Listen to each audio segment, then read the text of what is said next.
¡Ay, ay, ay, ay! Meldor! Bienvenidos una vez más a esta sesión, la 11ª sesión de nuestra temporada 2 en correspondencia con Tolkien. Hoy vamos a tratar las cartas de la 268 a la 283 con nuestro queridísimo amigo don Joaquín Soto Rojas, a quien dejo todo el escenario. Adelante, don Joaquín. Muchas gracias. Muy buenas noches. El día de hoy vamos a estar viendo las cartas de la 268 a la 283 en años muy difíciles para nuestro estimado autor Tolkien. Y bueno, comenzamos con la primera carta, la 268, que nos habla de un personaje muy querido, un personaje animal del mundo imaginario de J.R.R. Tolkien, como puede ser Sombra Gris. Sombra Gris, este corcel prístino, corcel blanco, que es cabalgado por Gandalf durante la Guerra del Anillo, pero que pertenecía al rey Éomer. Bueno, entre las cuestiones que habla sobre Sombra Gris, Tolkien nos comenta los posibles orígenes. Lo que dice Tolkien es que en las crónicas muchas veces hay ciertos hechos que se deducen a partir de lo que se nos cuenta. No tiene que estar todo de forma literal. Y él cree que es perfectamente factible que Sombra Gris haya llegado con Gandalf al mismo tiempo que él. Asimismo, este caballo tiene de un linaje mítico, verdaderamente mítico, desciende de una criatura extraordinaria en el universo de Tolkien, que es el corcel Félaro. Este corcel eh, pertenece al primer rey de Rodan y tiene tal calidad de linaje, es tan superior esta raza de caballos que sería el equivalente entre humanos y elfos. A ese nivel está el caballo. Además, que al final de la travesía de Gandalf, Tolkien asume que Shadowfax o Sombra Gris vuelve con él en el bote. Pero al final del camino de Gandalf, una de las reflexiones que podemos hacer es que este vuelve hacia su tierra, pero también extraña y deja muchos amigos queridos a lo largo del tiempo, porque encontró nobleza, encontró lealtad y por sobre todo vencieron juntos a la oscuridad. Entonces, Gandalf, una de sus más leales compañías, fue el caballo Sombra Gris. Luego tenemos la carta 269, que se dirige a eh, Odin. Esta carta, la noción de los orcos se le cuestiona, ¿no? Si esta noción de los orcos, al ser irremediablemente malvada, es herética, o con la humildad que caracteriza a Tolkien, admite que no tiene el suficiente conocimiento teológico como para poder nombrarlos de heréticos o no. Simplemente es que él tiene un pensamiento cristiano y no la teoría, aunque la obra no encaje estrictamente con dicha teología, hay ciertos valores, ciertas prácticas del cristianismo que las traslada al mundo imaginario, porque hay que recordar, hay que tener muy claro que no es un mundo fantástico, es un mundo imaginario. Y es por ello que si bien en este mundo había quienes buscaban el honor o tenían características de la heroicidad, también habían otros que no buscaban la redención ni el bien. Razón por la cual Tolkien también comenta que hubo problemas al momento de plantear los orcos y porque mucha gente estaba queriendo hacer ciertas alegorías. Sin embargo, esto es totalmente desmentido y ayuda a crear un mundo mítico propio, un relato mítico 100% inglés.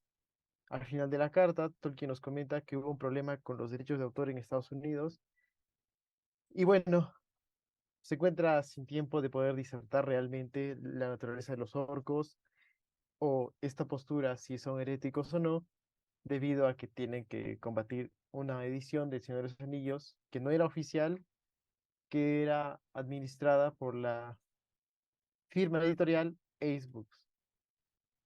En la carta 270 tenemos una carta a su ya amigo, muy leal y tiempo, el señor Rainer Unwin, quien además recibe un borrador de una historia de Tolkien llamada El herrero de Wootton Mayor.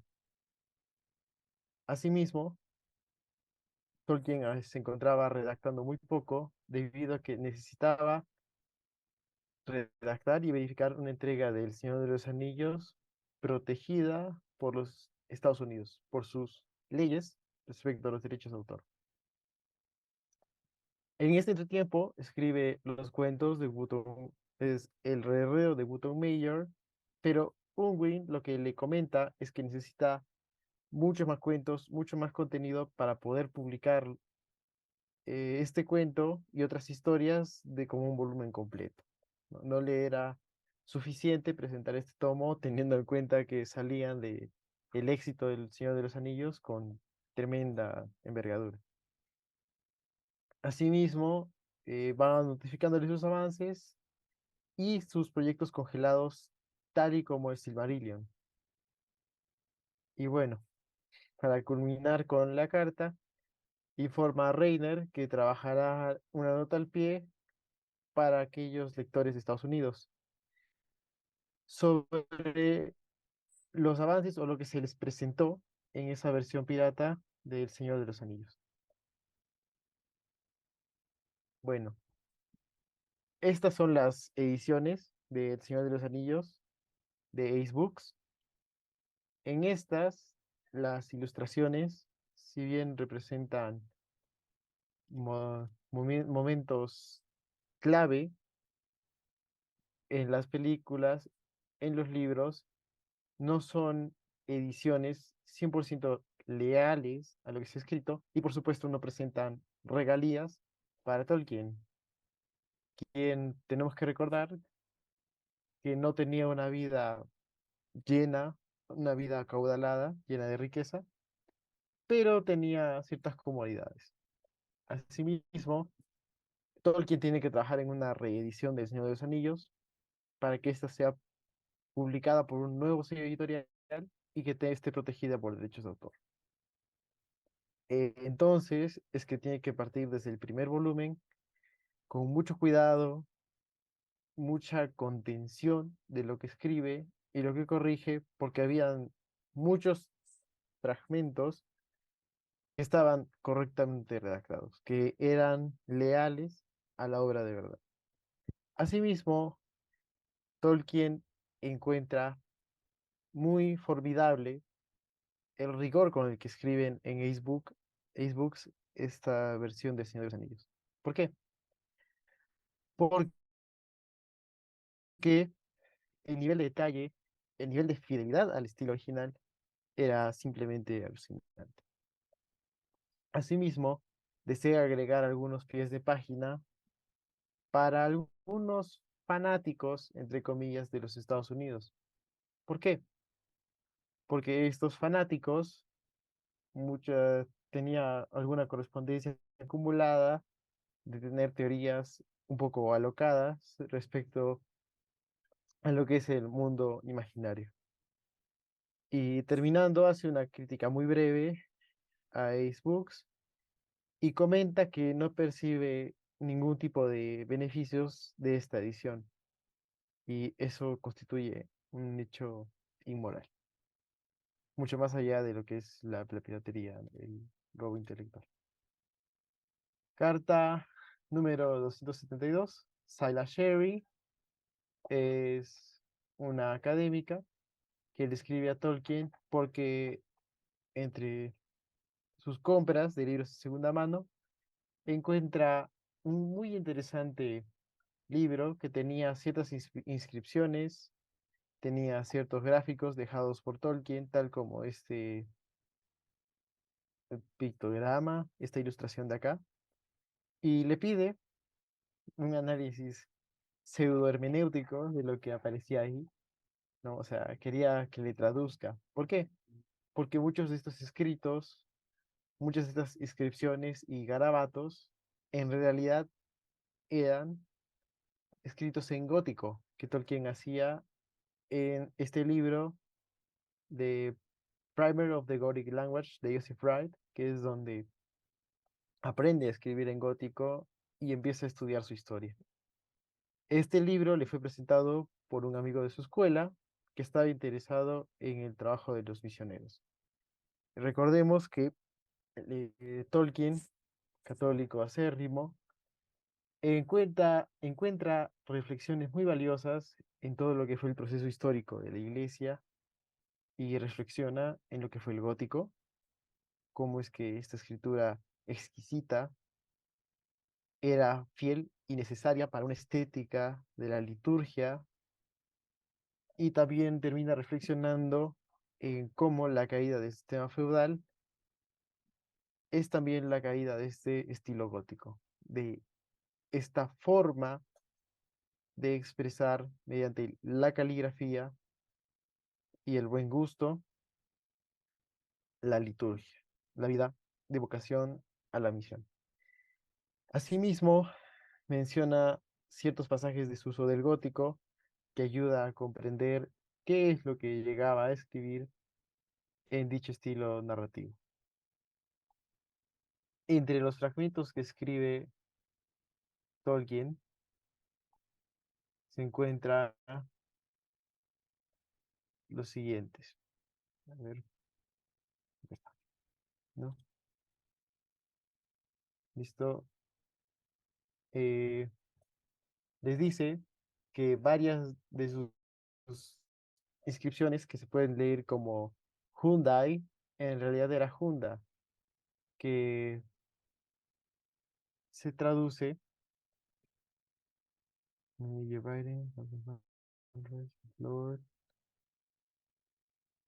Listo. El vocablo Hyundai, que en realidad era Hunda, se traducía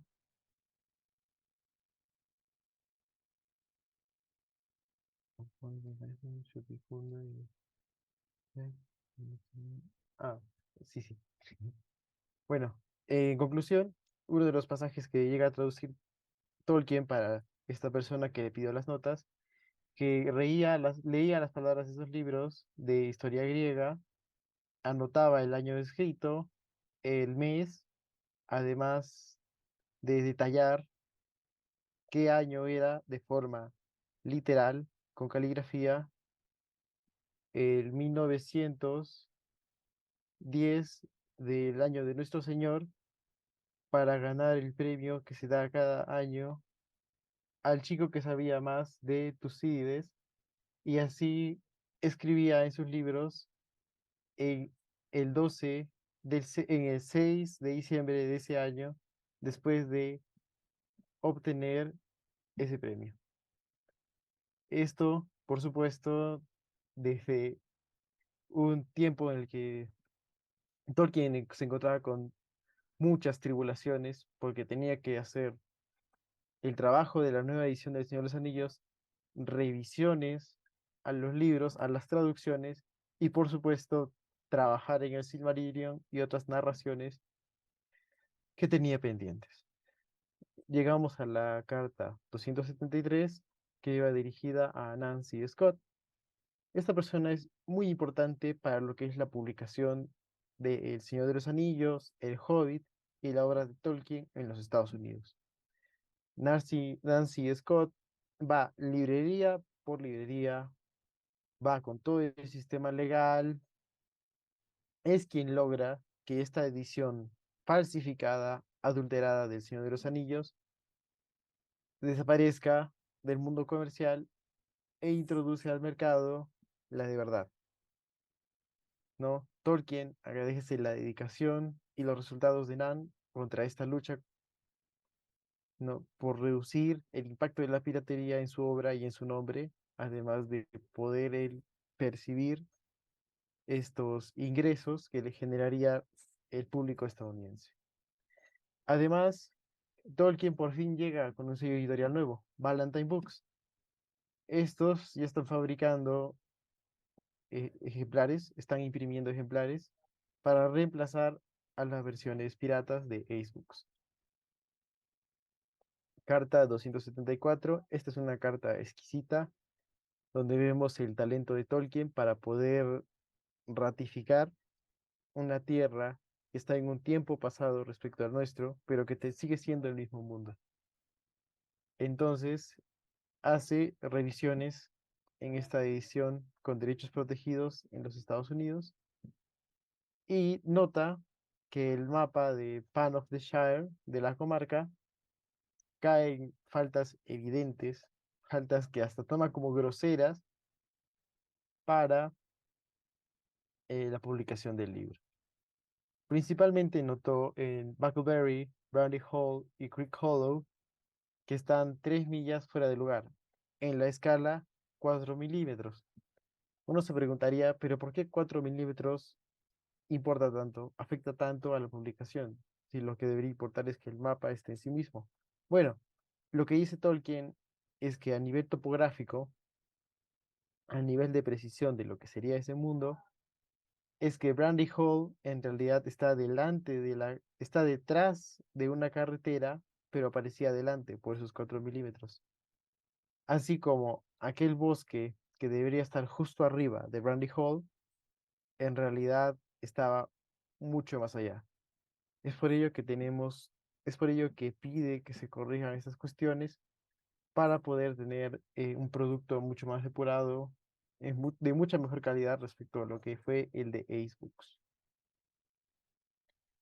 Ahora tenemos la carta 275, que fue dirigida a W. H. Auden, quien era un amigo cercano de él, un crítico literario de origen alemán, quien está muy interesado en Tolkien y que tiene un amigo en común que es Neville Cowgill.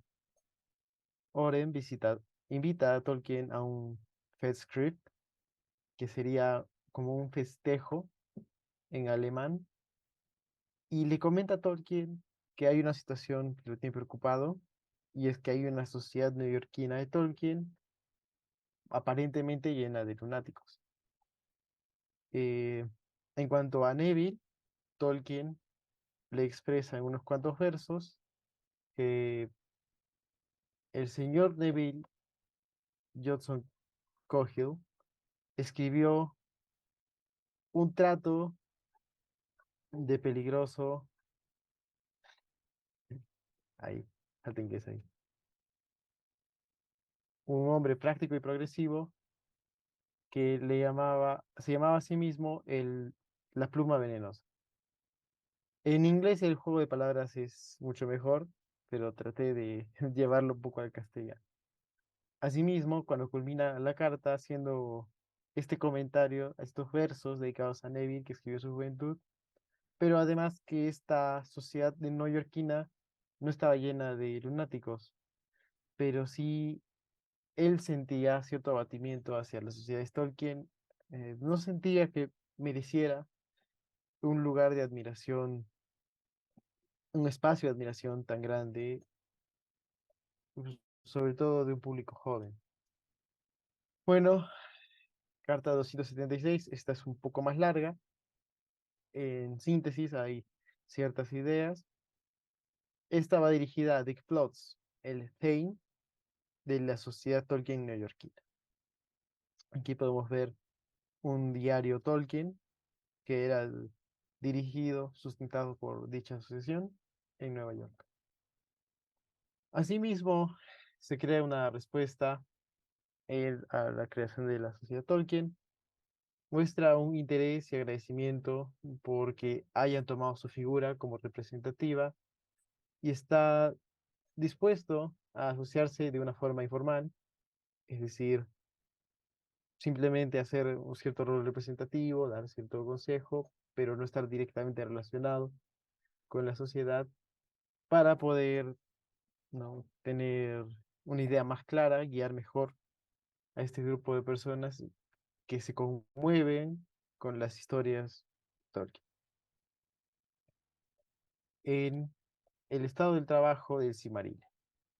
El Silmarillion es un proyecto grande que lo lleva acarreando desde 1916, 1917, cuando llega del hospital en la Primera Guerra Mundial, pero también menciona que está escrito, pero en un estado confuso, en un estado en el que ha tenido tribulaciones, tiene que destachar ciertas ideas, hay ciertas historias que no deberían ir o que debe ir, pero cambiando ciertos órdenes lógicos, personajes que debe quitar, que debe poner, que no sabe cómo ejecutarlos a un nivel lineal y narrativo para que tengan un sustento y sigan el estilo, pero que también planea publicarlo por partes y habla sobre los Valar, sobre la cosmogonía, cómo planea hacer que el Silmarillion hable una historia diferente, una historia en su debido tiempo. Asimismo, le hace unas cuantas recomendaciones a estos miembros de la sociedad que no lleven los nombres de personajes de la obra, sino que les den el nombre de miembro de algún lugar de la comarca, member of somewhere from the Shire. También sugiere limitar el número de personas con nombres especiales y menciona la creación de nombres de lugares de la comarca, para que de esta forma recuerden el rol del hobbit, la esencia del hobbit dentro de lo que es la obra, quienes, a pesar de tener este destino grandilocuente de ser quienes terminen con el mal, con Sauron, también son seres que están reducidos a su humildad y al destino, la planeación de Eru y Ilúvatar, porque no es Frodo quien destruye a Sauron, sino es Sméagol. Una reflexión muy bella que siempre es bueno traer a colación. Bueno, hace unos cuantos comentarios de su amigo C.S. Lewis y Charles Williams. Comenta que la amistad con Lewis fue una fuente de aliento para el trabajo, una persona que le ayudó a construir una mejor narrativa, a criticar mejor sus ideas y pulir mejor su trabajo, y que Charles Williams tenía unas obras bastante raras que distaban mucho de su sistema de valores y por tanto eran tremendamente desagradables, pero encuentra elementos notables en el trabajo. Es decir, que a un nivel narrativo tenía mucha solidez, pero en lo que constaba del fondo no era el tipo de obras que Tolkien consumía, prefería consumir. Reconoce que C.S. Lewis, autor de las Crónicas de Narnia,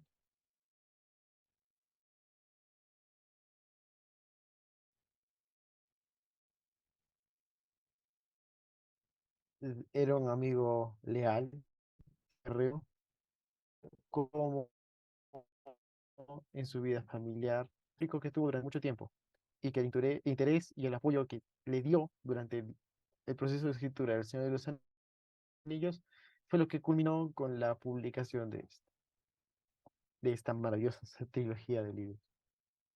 Y culmina eh, hablándole a Dick Plotz, el Thane de la Sociedad Tolkien neoyorquina, diciéndole que se disculpa de la calidad de la carta debido a que está con un tiempo ajustadísimo respecto a la publicación de este nuevo volumen de El Señor de los Anillos, destinada a ser protegida por los derechos de autor amparados en la ley estadounidense.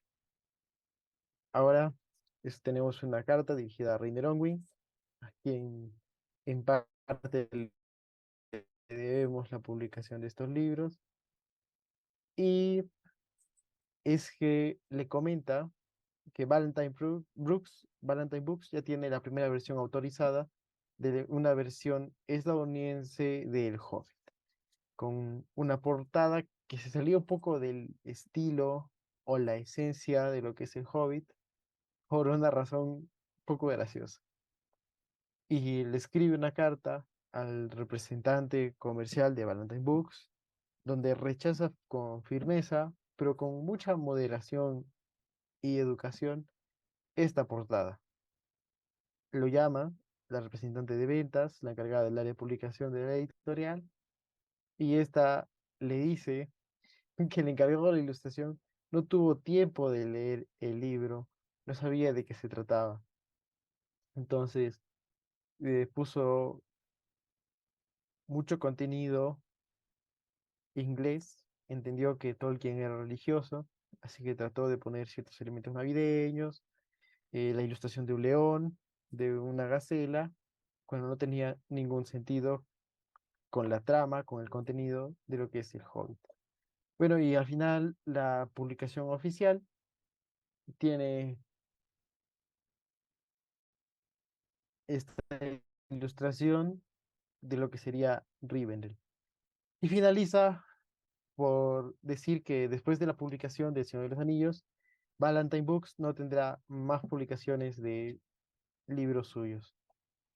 Y desea pasar más tiempo trabajando en el Silmarillion. Esto para ese tiempo y también ya nos encontramos con el inicio de publicación de versiones nuevas de El Hobbit y El Señor de los Anillos.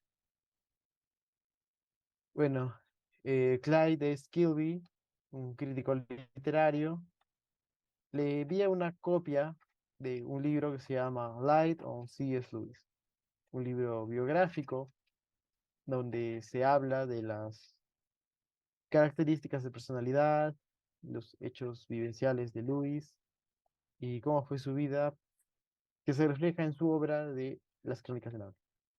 Tolkien lo analiza, encuentra interesante el estilo, los hechos que comentan, pero le dice que omite una parte clave del temperamento de Lewis, aunque no le aclara cuál exactamente.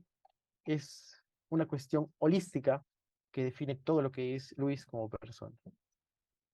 Menciona a Barfield como allegado, que llega a un punto clave de esto. Esta cuestión holística se relaciona en que este allegado Barfield habla de cómo es la personalidad de Lewis en realidad. Es como si presentáramos a alguien que es cómico simplemente como alguien gracioso, pero quizá tiene un elemento trágico que le hace esforzarse por causar una risa en los demás. A ese punto era clave este aspecto del temperamento que Kilby no llegó a colocar en el libro de Light on C.S. Lewis. Pero deja este enigma eh, colgando, lo deja con las ganas a Kilby por una falta de tiempo. O sea, Tolkien, aunque ya estaba comenzando a publicar sus libros en Estados Unidos, seguía teniendo que corregir muchos detalles para conseguir una publicación exitosa, una publicación de calidad. Una carta de la familia, carta 279, es un extracto que le escribe a su hijo Michael George Tolkien, y este le hace una oferta de que se mude de Oxford, que vaya a las playas británicas a tener un retiro mucho más calmado, la alejada de la sociedad. Sin embargo, le habla que el servicio doméstico que solicitaba le era conveniente porque no tenía que cobrar gastos extra de transporte y también le resultaba muy cómodo respecto, respecto a sus ingresos actuales. Si bien no vivía en una pobreza extrema, tampoco es que tuviera caudales de flujos de dinero.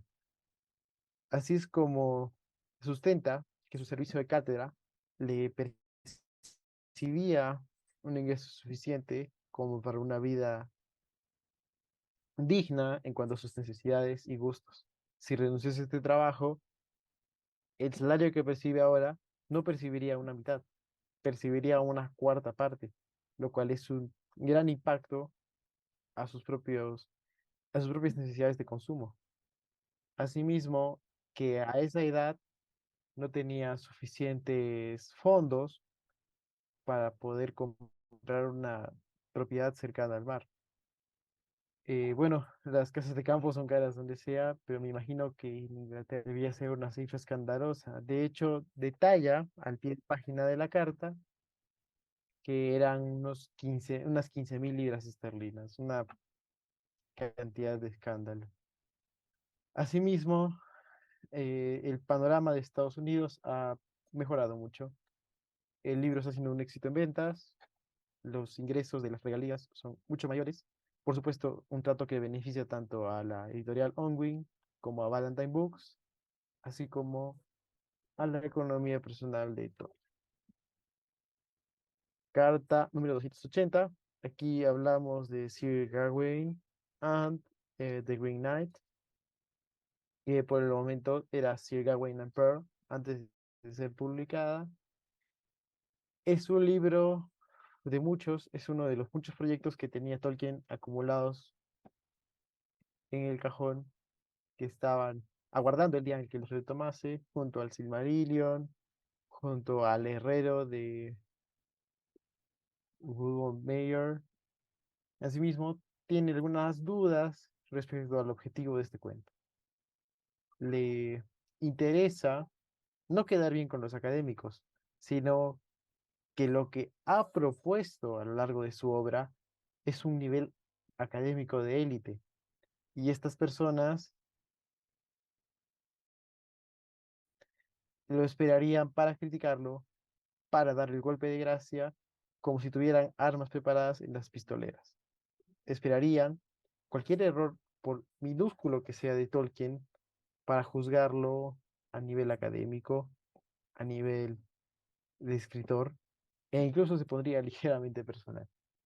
Realiza un enorme trabajo editorial de la relevancia del inglés medio, o sea, un nivel de inglés superior al estándar para la comparación de estos textos originales, o sea, el texto original de Señor de los Anillos, porque seguimos hablando de la publicación en Estados Unidos, y cómo difiere de las nuevas entregas, de las traducciones y de otros nuevos capítulos en cuanto a lo que es la difusión de la obra de Tolkien. Además, consulta la cantidad de páginas que tendría permitidas en caso de nuevas publicaciones, como estos nuevos cuentos, como en el Silmarillion. Una carta 281 dirigida a Reiner Onwin, y está preparando un libro de tapa blanda. Las tapa dura son un poco más costosas, requieren un proceso ligeramente más artesanal respecto a lo que es una edición de tapa blanda, y es por eso que Tolkien tiene que verificar ciertos elementos del estilo, que esté correctamente compaginado, pero por sobre todo que la representación estética, la portada, esté bien lograda. En cuanto a esto, el artista de la editorial decidió colocar la muerte de Smaug en la cubierta. Es una idea que no le gusta a Tolkien, porque la presentación del libro debe ser algo que te conecte respecto del Hobbit. Debe ser algo que te haga decir o soy o no soy un Hobbit. Él reflexiona en su espíritu que los hobbits no son simples burgueses, son seres nobles, son seres que usualmente no tienen una chispa exorbitante, apasionada, acalorada, como lo pueden ser los enanos, con su característico temperamento, pero que a su vez reconocen lo que es el honor, el trabajo duro, la dignidad, la tenacidad, y es por ello que suelen tener vidas un poco más discretas.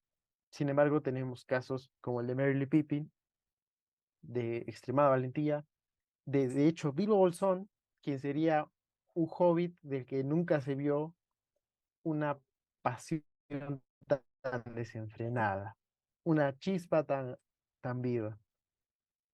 Bueno, sigue en la carta, argumenta que de ninguna manera impone su entendimiento sobre lo que debería ser el Hobbit, sobre lo que debería ser una publicación de un libro, pero no se debe de elegir palabras que desvíen el mensaje que distraigan del fin principal, que es la narración del Hobbit, que es la narración del Señor de los Anillos.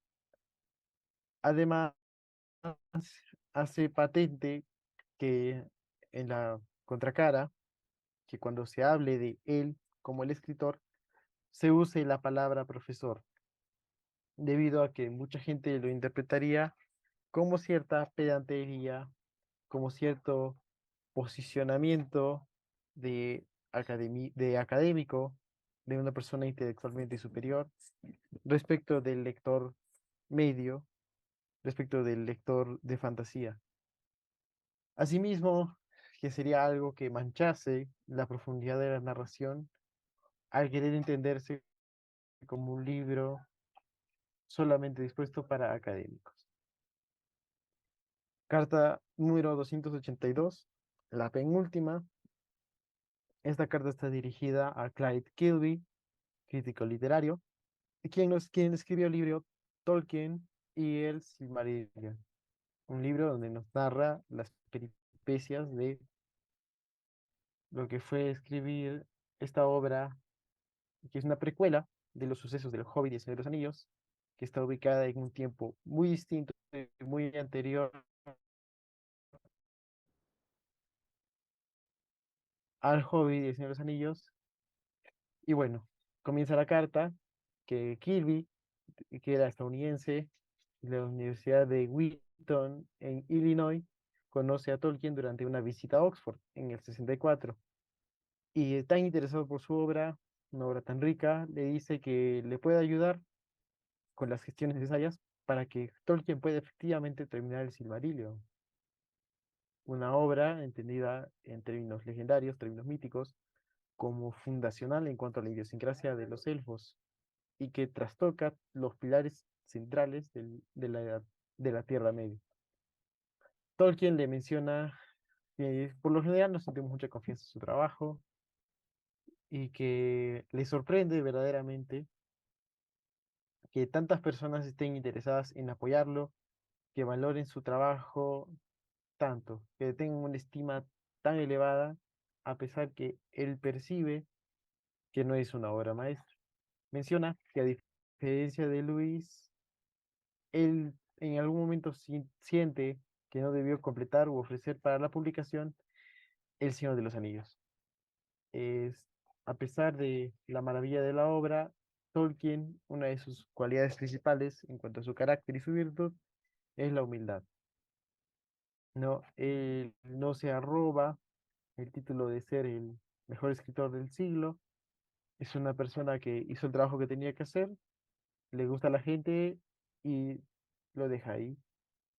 Comenta que el Silmarillion necesita de una persona leal, una persona que le pueda ayudar a corregirlo al punto que sea una tarea publicable. La cuestión es que tiene tantas cosas encima, la publicación en Estados Unidos, la revisión de las traducciones, porque si no le hacen desastres como sucedió con la versión al holandés, donde cambiaron la palabra elfo por duende y vulneraron muchos de los detalles del mundo imaginario, donde básicamente lugares como Rivendell, lagos o montañas fueron cambiados por lugares del mundo real, ¿no? Como el lago Como en Italia, etcétera. Bueno, y la tarea del Silmarillion para aquella época era verdaderamente titánica, porque era un libro de nuevo con integridad, sustento en cuanto a las lenguas, etcétera. Sin embargo, le hace una oferta de poder acompañarlo en junio, julio y agosto, el verano para el hemisferio norte, para así poder trabajar conjuntamente en el Silmarillion. Y bueno, llegamos a nuestra última carta. Esta es muy breve, extremadamente breve, y es una respuesta al lector. Aquí vemos que Tolkien es todo un caballero inglés, con los modales por delante, y estaba verdaderamente tan ajetreada, pero tan ajetreada su agenda, que le dice, Estimado señor Indic, muchas gracias por su larga e interesante carta y comentarios. Estos merecen una respuesta mucho más completa, pero espero que me disculpe debido a que estoy muy presionado. De hecho, si yo alguna vez pudiera producir más historias que estás pidiéndome, no fallar en la respuesta de cartas. Tuyo, con mucha gratitud, JRR Tolkien. Y llegamos al fin de la presentación. Muchas gracias.